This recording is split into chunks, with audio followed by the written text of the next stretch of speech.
Présenter pour vous cette nouvelle édition du journal universitaire reste une priorité, mesdames et messieurs. Bienvenue à tous. Ouvrons cette édition par la soutenance publique de la thèse de doctorat du chef des travaux Bwangwei Kanzat Jean-Noël de la faculté de management stratégique et opérationnel de l'université du CEPROMAD le week-end dernier. Modélisation et optimisation de l'innovation disruptive dans les filières de tissage du raffia chez les Ambins, élaboration et application du modèle Otongadia, c'est l'intitulé de la dite thèse. Reportage de Christian Mkonkole et Jérès Lando. Analyser, moderniser et optimiser la filière du tissage du raffia chez les Aboun, tel est l'objectif de cette thèse de doctorat du chef de travaux Bwangwei Kanzat Jean-Noël de la faculté de management stratégique et opérationnel de l'université du CEPROMAD, intitulée Modernisation et optimisation de l'innovation disruptive dans la filière du tissage du raffia chez les Aboun, soutenue publiquement samedi 21 mars 2026. Cette thèse doctorale met en lumière une réalité constatée, notamment les savoir-faire ancestral riche, mais encore faiblement structuré et largement dominé par l'informel. Face à ces constats, l'impétrant propose une approche innovante, le modèle Otongadia, un dispositif qui intègre innovation digitale, organisationnelle et managériale avec pour objectif de renforcer la compétitivité, améliorer la visibilité et favoriser l'autonomisation économique des artisans Aboun, tant sur le plan national qu'international. Après sa brillante présentation, le candidat s'est donné à l'exercice des questions-réponses devant un jury attentif avant la délibération à huis clos. Le jury a pris la décision suivante. Le chef des travaux, Bwangwei Kanzat Jean-Noël, a réussi avec la mention grande distinction. Visiblement satisfait, le récipiendaire est revenu sur les enjeux de son travail. Ma particularité, c'est l'intégration des routines mathématiques dans la culture africaine. Aujourd'hui, nous avions remarqué que tout ce que nos ancêtres faisaient était presque négligé. Ils faisaient la mathématique sans le savoir qu'ils font la mathématique. Ils utilisent outils, mais sans le savoir. C'est pourquoi nous devrions donc faire voir sur le plan scientifique qu'il y a moyen d'utiliser la mathématique dans nos traditions, dans surtout le tissage du raffia mboul. Alors, c'est pourquoi ce modèle nous a permis de palper la réalité et pour minimiser les coûts et puis maximiser les recettes au niveau des amboules. Cette cérémonie s'est clôturée dans une ambiance académique conviviale, saluant une contribution scientifique tournée vers la valorisation du patrimoine culturel congolais.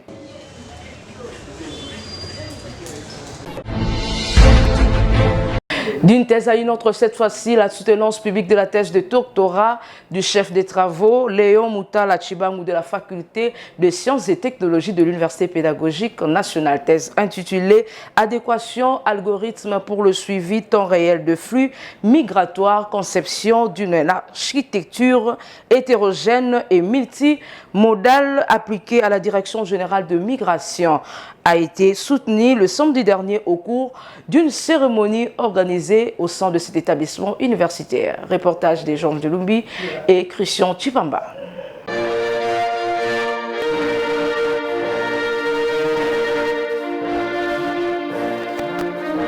Cette thèse innovante sur les suivis des flux migratoires est couronnée de grandes distinctions. Face à ces jurys, le chercheur Léon Moutala Chibangu a soutenu sa thèse consacrée à l'optimisation du suivi en temps réel de flux migratoires en République démocratique du Congo, intitulée Adéquation, algorithme, architecture pour les suivis de temps réel de flux migratoires, conception d'une architecture hétérogène et multimodale appliquée à la Direction générale de migration.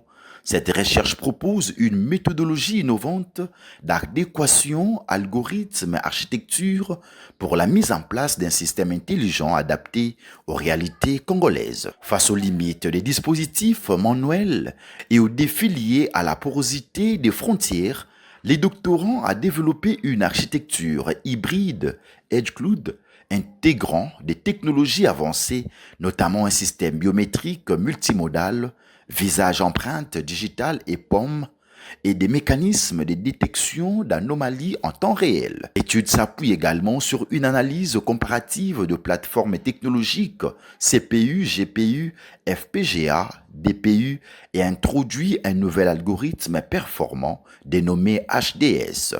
En outre, l'impétrant Léon Moutala a relevé que le résultat obtenu révèle de performances remarquables avec un gain de productivité estimé à 900%, une latence moyenne de 920 millisecondes et une précision biométrique de 99% dépassant plusieurs standards internationaux. À l'issue de l'évaluation et la délibération du jury à huis clos, Léon Moutala Tchibangu a été proclamé docteur en sciences avec la mention grande distinction. Le couronnement opéré officiellement par le secrétaire général à la recherche de l'UPN faisant office de la rectrice, prenant en compte la pertinence scientifique et l'impact stratégique de cette thèse. Prenant la parole, le nouveau docteur a souligné que son travail ouvre la voie à une modernisation efficace des systèmes de contrôle migratoire en RDC. Nous avons réfléchi sur ce sujet que vous avez comme étant adéquation, algorithme et architecture pour le suivi en temps réel des mouvements des populations aux frontières. Et au-delà de ça, nous avons conçu un système hétérogène multimodal appliqué à la Direction générale des migrations. C'est le système que nous recommandons aux garants de la nation, avec ces différents services attitrés, d'essayer de le mettre en pratique. Nous pouvons arriver à résoudre, même pas en totalité, mais quelque chose sur le problème de l'insécurité que nous avons dans notre pays. L'ambiance bon enfant était au rendez-vous.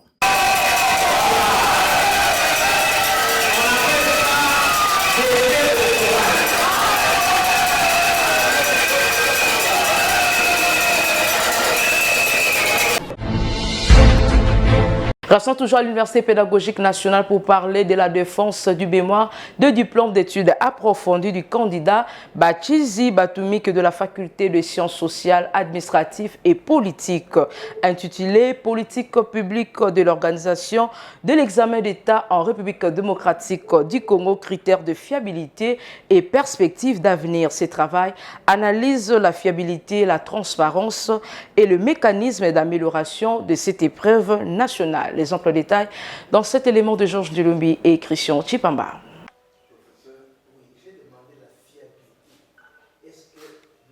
Avec brio, le candidat Bachizi Batumike Didi a défendu son mémoire d'aider intitulé Politique publique de l'organisation de l'examen d'État en RDC, critères de fiabilité et perspectives d'avenir. Ces travaux analysent la fiabilité, la transparence et les mécanismes d'amélioration de cette épreuve nationale. Ces derniers a souligné que l'étude met en évidence les défis liés à la gouvernance, aux ressources et à la lutte contre la fraude, tout en proposant des pistes de modernisation, notamment par les recours au numérique. Après délibération, le jury a déclaré le travail accepté avec mention la plus grande distinction.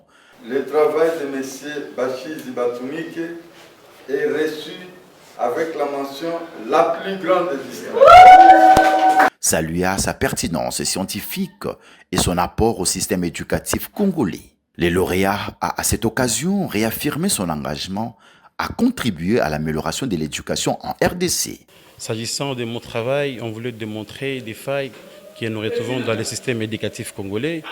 En tant que politologue de formation, nous avons proposé quelques réformes apportées dans ce secteur pour chercher comment améliorer le système éducatif et notamment lutter contre tout ce que les gens parlent des concepts de suivi, corruption et consorts.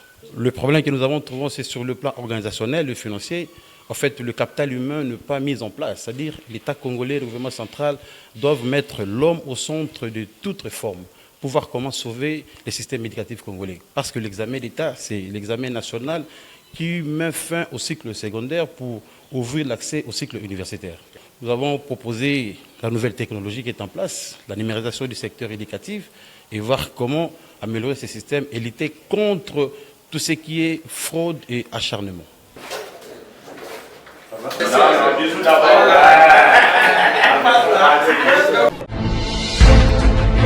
Changeons de chapitre à présent, vernissage de l'exposition du directeur général de l'Académie de Beaux-Arts, le professeur Henri Kalama, abstraite, qui a eu lieu le samedi dernier à l'espace culturel Texaf Bilembo. À travers ses œuvres, l'artiste et peintre Kalama a dénoncé les violences qui connaît la République démocratique du Congo. Et les mots signés Valongolo.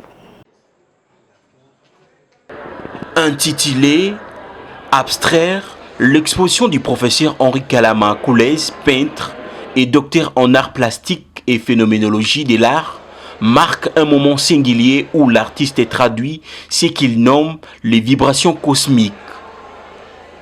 Un plaidoyer du cœur, une politique du cœur, c'est ce que l'artiste réclame au travers de cet art. La salle d'exposition de Texaf Bilembo, partenaire de l'événement, comble d'admirateurs. Chantal Tombou, commissaire, souligne la pertinence des œuvres. Donc Texaf Bilembo, donc les textiles africains, une usine textile au départ, un patrimoine architectural industriel. Bilembo, les traces des empreintes que l'on laisse derrière soi. C'est une ASBL congolaise qui est créée déjà depuis plus de 10 ans et qui a pour mission de faire de la promotion de la culture. Alors nous avons cette grande salle d'exposition qui a lieu pour justement accueillir des œuvres à dimension muséale. Nous estimons que c'est important qu'il y ait des œuvres avec un accès tout à fait gratuit au public qui permettent d'avoir un accès non seulement à la beauté mais également à un parcours esthétique et de se rendre compte à quel point l'art va nous parler de notre quotidien.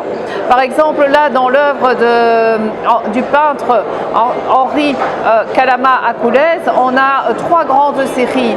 On a la première série présence-absence. Nous avons tous perdu un être cher un jour et nous ressentons sa présence mais en même temps son absence. Et au travers de cela, eh bien, dans notre âme, il va y avoir la lumière. De son côté, Henri Kalama Koulez a remercié ses partenaires Texaf Bilembo, Tembe Bank et Rossur, ainsi que toute l'équipe organisatrice, commissariat et scénographie. Pour cette soirée où l'art est à l'honneur, il explique qu'Abstraire réunit des pièces récentes issues des 3 séries Présence-Absence, Méditation ouvrant un espace de contemplation intérieure, Terrain de jeu qui introduit une dimension engagée et enfin Charnier des innocents, série où il confronte la mémoire des violences ayant marqué l'histoire récente de la RDC. Ces œuvres sont des propositions qui sont faites aux spectateurs pour que chaque personne puisse se retrouver dans ce qu'il a d'essentiel et se questionner sur sa responsabilité dans ce que moi j'appelle une politique de vouloir remettre l'homme au centre, donc comment encore promouvoir la notion d'Iker. L'exposition ouverte ce samedi 21 mars se poursuivra un mois à l'espace culturel Texaf Bilembo à Kinshasa, capitale de la RDC, avec visite gratuite. L'art ne reproduit pas les visibles, il rend visible l'invisible, disait Paul Clé. Retournons à l'Université pédagogique nationale pour parler de la célébration du 100 jours du comité directeur de l'école d'application de l'UPEN. La cérémonie présidée par la rectrice de cet établissement, le professeur ordinaire Yvonne Ibebeke, a eu lieu au sein de cet établissement le samedi dernier dans une ambiance électrique. Reportage de Georges Dulumbi et Christian Chipamba. L'école d'application de l'Université pédagogique nationale et d'Apensigle a célébré ses 100 jours de gestion sous les comités directeurs nommés par la rectrice de l'UPN, professeur ordinaire Yvonne Ibebeke. Au cours de cette cérémonie officielle, le directeur de l'établissement a présenté un bilan axé sur 3 volets: administratif, financier et pédagogique. Il a relevé des dysfonctionnements initiaux, notamment dans la gestion et la discipline, qui ont conduit à des réformes visant la rigueur, la transparence et une meilleure organisation. Parmi les réalisations figurent la construction et la réhabilitation des salles de classe, la mise en place d'une infirmerie scolaire, l'amélioration du climat de travail ainsi que le renforcement du contrôle pédagogique et financier. Plusieurs réalisations importantes ont été enregistrés durant ces 100 jours. Les renforcements de la discipline scolaire,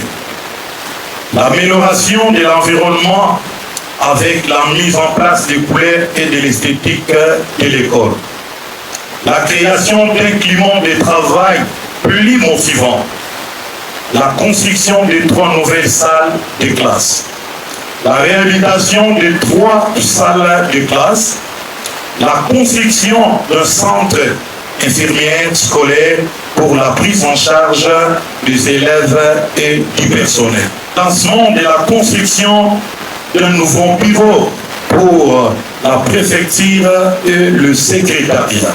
L'amélioration de la sécurité scolaire. Les renforcements et la collaboration entre les services. La valorisation de l'image de l'école auprès de la communauté. La restauration progressive d'une culture de la responsabilité. La mise en place d'un logiciel de gestion financière pour renforcer la transparence et la traçabilité des opérations. Malgré ces avancées, nous restons conscients qu'un travail considérable demeure à réaliser.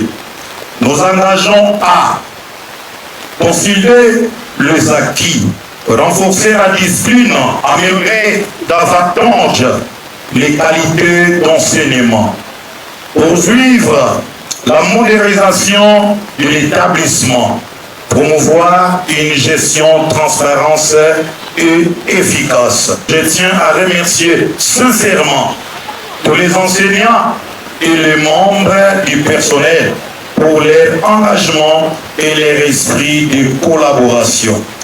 Les résultats obtenus en 100 jours sont les fruits d'un effort collectif. Ensemble, nous continuerons à bâtir une école forte, organisée, tournée vers l'excellence. La cérémonie s'est clôturée par une visite guidée du site permettant de constater le progrès réalisé. Les comités directeurs s'engagent à consolider ces acquis et à poursuivre la modernisation de l'école 100 jours après.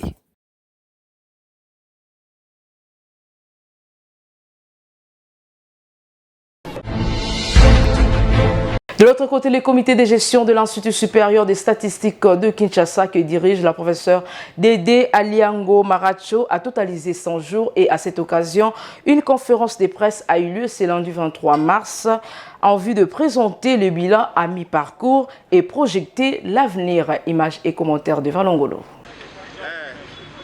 Une nouvelle porte d'entrée qui change l'image de l'ISESKIN, la réfection des installations sanitaires, la création d'une salle des professeurs, chose inexistante auparavant, des bureaux propres à chaque section, la grande salle d'ICOG, la guérite sortie des terres pour la police universitaire, l'installation des poubelles sur l'ensemble du campus de l'ISESKIN, telles sont les réalisations du comité de gestion de l'Institut supérieur des statistiques de Kinshasa, que dirige la professeure Dédé Aliango Maracho. Un bilan à mi-parcours que la directrice générale a présenté lors de la conférence de presse tenue à l'occasion de 100 jours, ce lundi 23 mars. 100 jours ne sont ni l'aboutissement d'une œuvre, ni les temps des autosatisfactions. Ils constituent un moment de vérité. Observer, écouter, agir, poser des bases et fixer un cap. Alors, qu'est-ce que nous avons fait exactement en 100 jours? Alors, premièrement, la dotation et décongestion des bureaux de section.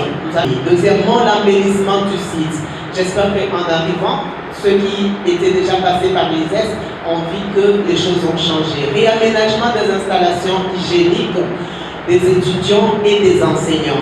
Mise en place de la politique de paiement des primes de transport étalée sur une période de 12 mois. Ce n'est pas encore terminé. Le comité Aliango se projette dans l'avenir et a rendu un vibrant hommage au chef de l'État en remerciant la première ministre et la ministre de tutelle. Nous avons encore des défis, Par exemple, le renforcement, l'amélioration continue et l'actualisation de la qualité de l'enseignement. Nous travaillons encore sur ça. La réhabilitation et la modernisation des anciens bâtiments qui abritent les auditoires. Nous travaillons sur ça. La construction d'un nouveau bâtiment destiné à pallier à l'insuffisance d'auditoires, pouvant abriter un amphithéâtre, des laboratoires informatiques, centres de calcul et de maintenance. Donc ça aussi, nous travaillons sur la question. Les journalistes ont questionné ces bilans. Chaque question a trouvé sa réponse. Cette activité s'inscrit dans la logique des redditions des comptes du comité de gestion pour l'administration de la chose publique, comme pilier de la transparence et de la bonne gouvernance.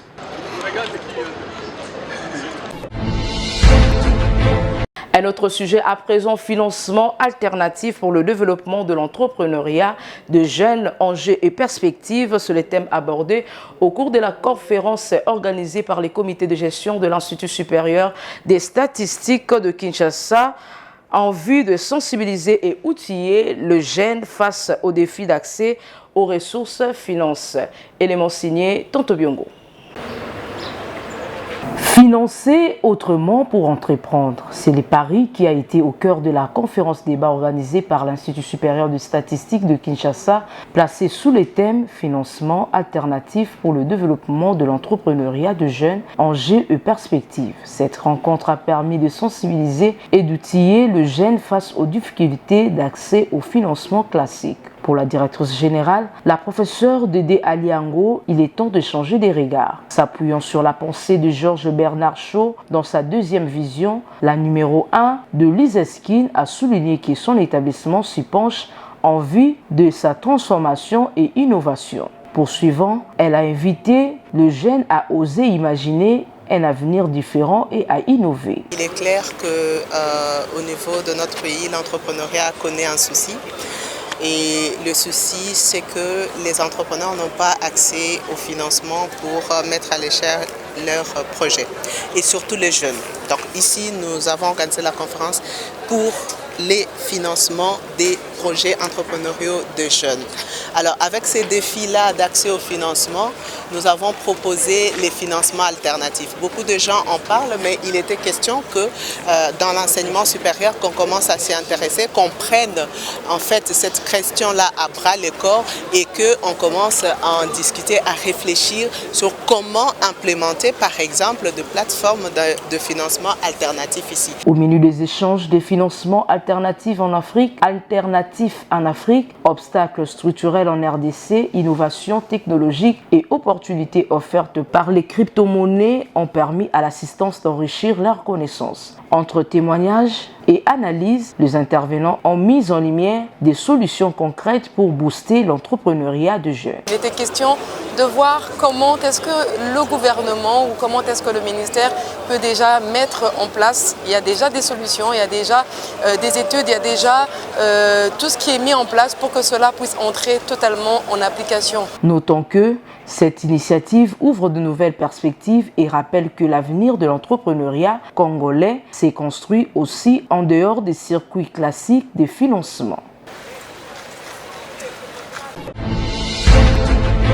Parlons à présent de deux journées scientifiques organisées à l'occasion du 48e anniversaire du Conseil national de biologistes médicaux et techniciens de laboratoire de la République démocratique du Congo, placé sous le thème couverture santé universelle en RDC, rôle du laboratoire biomédical. La cérémonie s'est déroulée dans la salle Barouani de l'INPS.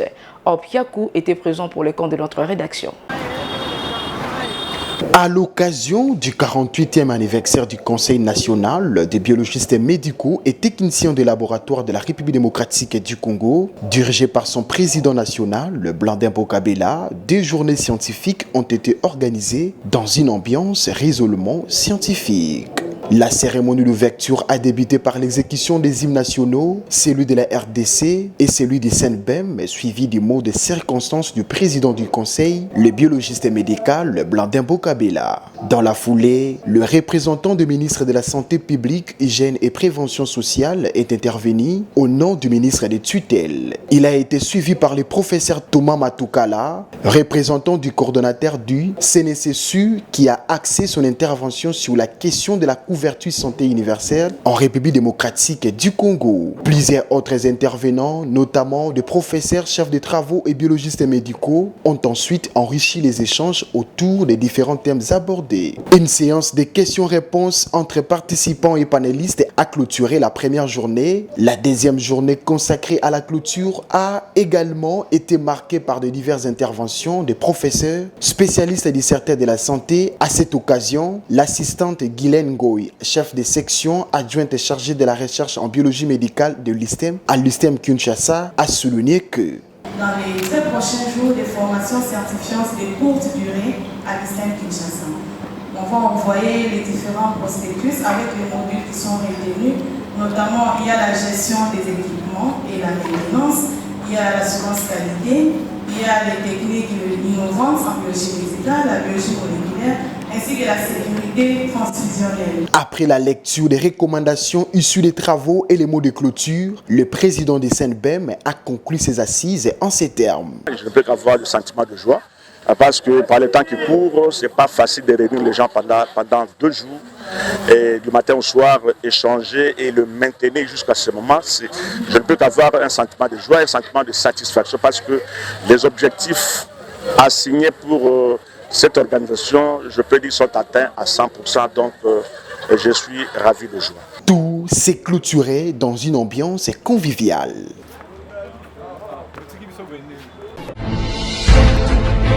Bouclons cette édition par la finale de la première édition du concours du jeu populaire du savoir organisé par l'ONG Angela le week-end dernier au sein de l'université de Kinshasa. Un élément de Silver Salabiakou.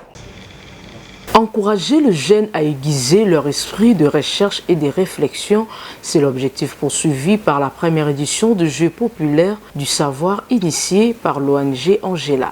L'activité s'est tenue le samedi 21 mars 2026 à la bibliothèque de la faculté de médecine de l'université de Kinshasa. D'entrée des jeux, les organisateurs ont rappelé l'essence de cette compétition intellectuelle en mettant à l'épreuve la culture générale, la rapidité de réflexion et la capacité d'analyse des participants. Plusieurs équipes se sont affrontées autour de questions variées et des défis intellectuels soutenus. Au terme d'une finale disputée, c'est le groupe de Sephora Olenga qui s'est illustré en remportant le prix de cette toute première édition. Je suis actuellement émue déjà par rapport à cette victoire. Et je tiens vraiment à ce que ces genres de concours puissent exister toujours, parce que moi-même, je vais dire, une fois, j'étais en train de réviser et une personne m'avait dit à quoi sert de réviser, à quoi servent toutes ces notions.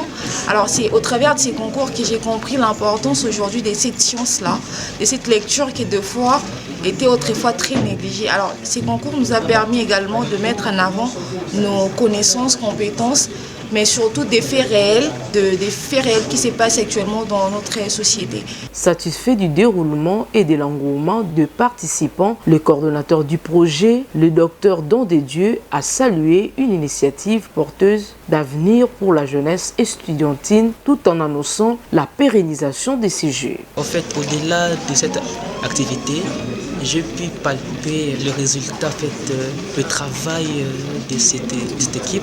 Ils ont fait des descentes, ils ont fait des planches, ils ont étudié, ils ont vraiment recherché. Nous avons vu en fait cette volonté-là, cette capacité-là de chercher à savoir en fait le réel défi, ce problème que nous vivons ici à Kinshasa. Nous allons encourager les jeunes à la recherche, à avoir un esprit en fait de savoir, et nous allons aussi leur inviter à l'édition prochaine afin qu'ils puissent venir afin de compétir avec nous.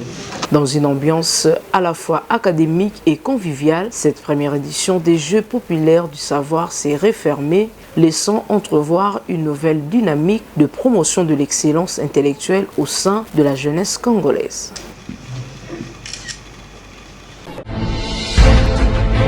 C'est la fin de cette édition, mesdames et messieurs. Merci de prêter attention à notre présentation derrière la caméra Silver Salabiakou, réalisée par Emmanuel Ema, toujours sous la coordination de l'honorable Andom Chongo Machara. Quant à moi, je vous dis au revoir et excellente semaine à tous.